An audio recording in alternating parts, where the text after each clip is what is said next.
வணக்கம் மக்களே, சற்றுமுன் கிடைத்த தகவல் ஒன்றை பார்க்க போகிறோம். தமிழகத்தில் 2026இல் கூட்டணி ஆட்சி அமையும் திடீர் தகவல்.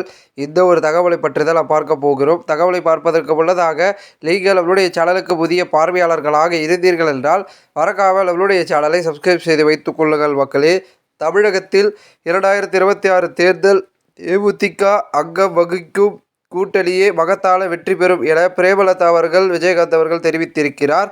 மதுரையில் செய்தியாளர்களை சந்தித்த அவர் 2026இல் லட்சியம் கூட்டணி ஆட்சி அமையும் என்றும் விஜயகாந்தின் கனவு லட்சியம் நிறைவேறும் எனவும் கூறியுள்ளார். மேலும் தமிழகத்தில் நிரந்தர முதல்வர் என யாரும் கிடையாது என்றும் திட்டவட்டமாக தெரிவித்துள்ளார்.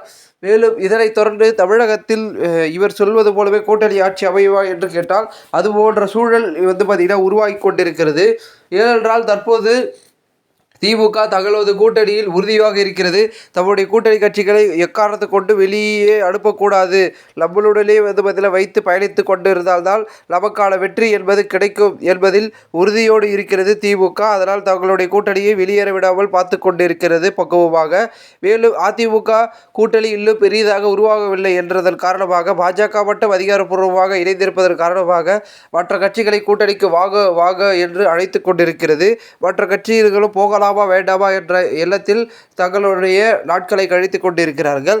இந்த ஒரு சூழ்நிலையில் தற்பொழுது புதிய வரவாக இருக்கக்கூடிய தாவேகா பெருமிதத்தில் தனித்து நின்றாலும் சரி, கூட்டணியில் நின்றாலும் சரி, எங்களுடைய தலைமையில் தான் இருக்கும் அப்படின்றது உறுதியாக இருக்கிறாங்க. ஸோ கூட்டணி அப்படின்றது பார்த்தா விஜய் தலைமையில் நடந்தால் கண்டிப்பாக தேமுதிக செல்வதற்கான வாய்ப்புகள் என்பது இருக்கிறது. அப்படி சென்றால் கூட்டணி ஆட்சி அமைவான்னு கேட்டீங்கன்னா அமைவதற்கான வாய்ப்புகள் இருக்குது. ஏனென்றால் விஜய் அவர்கள் முதல் மாநாட்டிலேயே சொல்லிவிட்டார், கூட்டணி கட்சிகளுக்கு ஆட்சியிலும் பங்கு அதிகாரத்திலும் பங்கு என்று சொல்லியிருந்த விஜய் அவர்கள் பெருமிதத்தில் அதையும் செயல்படுத்துவார். அதை ஒரு மையமாக வைத்துதான் தேமுதிகவில் பொதுச் செயலாளர் பிரேமலதா விஜயகாந்த் அவர்கள் குறிப்பிட்டிருக்கிறார் என்றும் அரசியல் வட்டாரத்தில் பேச்சுக்கள் சொல்லப்படுகிறது. இந்த ஒரு சூழ்நிலையில் தற்பொழுது பெருமிதத்தில் இருக்கக்கூடிய நாம் தமிழர் கட்சி தனித்து போட்டியிட போகிறது. ஸோ உருவான 3 கூட்டணி உருவாவதுக்கான வாய்ப்புகள் இருக்குது. ஒன்று திமுக கூட்டணி, இன்னொன்று அதிமுக கூட்டணி. ஏன் அதிமுக தாவேகா கூட இணையாதான்னு கேட்டீங்கன்னா இணையும்.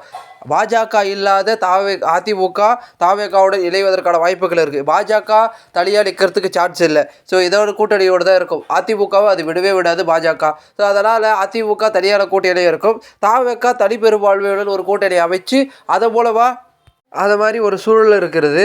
மேலும் தாவேகா தலைமையில் கூட்டணி அமைச்சார் ஒரு சில கட்சிகள் இணைவதற்கான வாய்ப்புகள் இருக்குது. அதுக்காக தான் ஒரு தேமுதிக, பாமக ஒரு சில பெரிய பெரிய கட்சிகள்லாம் பார்த்திங்கன்னா இன்னும் கூட்டணியை அறிவிக்காமல் இருக்கிறார்கள். ஸோ விஜய் அவர்கள் கூட்டணிக்கு பார்த்திங்கன்னா அழைப்பு விடுத்தால் உடனே போவதற்கான வாய்ப்புகள் இருக்குது. ஏன் திமுக கூட்டணியிலிருந்தே பல கட்சிகள் போவதற்கான வாய்ப்புகள் இருக்குது. அந்த ஒரு சூழ்நிலையில் தற்பொழுது இது போன்று நடந்தால் கண்டிப்பாக பெருமிதத்தில் வெற்றியை தமிழகத்தில் கூட்டணி ஆட்சியை 2024இல் அமைப்பதற்கான வாய்ப்புகளை உருவாக்கிவிடும் என்றே சொல்லலாம். அப்படி அமைந்தால் கண்டிப்பாக பார்த்திங்கன்னா தமிழக மக்களுக்கு பெருமிதத்தில் ஆட்சியில் வேட்பாளராக யார் இருப்பாங்க? முதல்வர் வேட்பாளராக விஜய் அவர்கள் தான் இருப்பார். ஸோ அவர் அரியணை ஏறினார் என்றால் தமிழக மக்களுக்கு நிறைய விதமான நல்ல விஷயங்களை செய்வார் என்று தான் பார்த்திங்கன்னா அவர்களுடைய ரசிகர்களும் சரி, தாவேகாவினர்களும் சரி, பொதுமக்களும் சொல்கிறார்கள்.